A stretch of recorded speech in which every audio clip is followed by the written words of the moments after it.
ఇప్పుడే చూశాను అఖండ 2కి సినిమా రేట్లు పెంచుతున్నట్టుగా రాష్ట్ర ప్రభుత్వం ప్రకటించింది. ఇలాంటి ప్రకటన ద్వారా కదా ఐబొమ్మ రవి లాంటి వాళ్ళు పుట్టేది. మీరు కోట్ల రూపాయలు ఖర్చు పెట్టి సినిమాలు తీసేసేవాళ్ళు ఆ డబ్బులు మొత్తం ప్రజల మీద భారం వేయాలని ప్రయత్నిస్తుంటే ఇది ఎవరికి న్యాయం?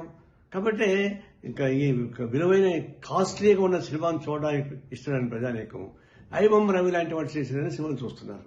మీరే సూచిస్తున్నారు. మళ్ళీ అతను అరెస్ట్ చేసే హక్కు మీకు ఎక్కడ వచ్చింది? ఈ ప్రభుత్వానికి నైతిక హక్కు లేదు. ఐబొమ్మ లాంటి వాళ్ళని అరెస్ట్ చేసే నైతిక హక్కు మీకు లేదు. ఎందుకంటే మీరే సృష్టిస్తున్నారు అట్లాంటి వాళ్ళని. ఇప్పుడు ఆయన జైల్లో పెట్టి ఇంకా చాలా మంది వస్తారు. ఇలాంటి సినిమాలని రేట్లు పెంచి దివాళాపూరితంగా సంపన్న వర్గాల ఒడిగని చేస్తూ సామాన్య ప్రజానికాన్ని జోగులు కొట్టేసేటువంటి తిరుక్షోభం చేసేటువంటి అయిపోతున్నారు. ఇంకా రాబోతున్న సినిమాలు 6-7 సినిమాలు రాబోతున్నాయి. అవి ఎందుకు పెంచుతారు ఇంకా అంటే అట్లా పెంచుకుని పోయి ప్రజలను భారం వేస్తుంటే ఇట్లాంటి ఐబొమ్మ రవి లాంటి వాళ్ళు చాలా మంది పుడతారు. వాళ్ళు రావడం మీ చేత కాదు. ఇది స్వయంకృత అపరాధం.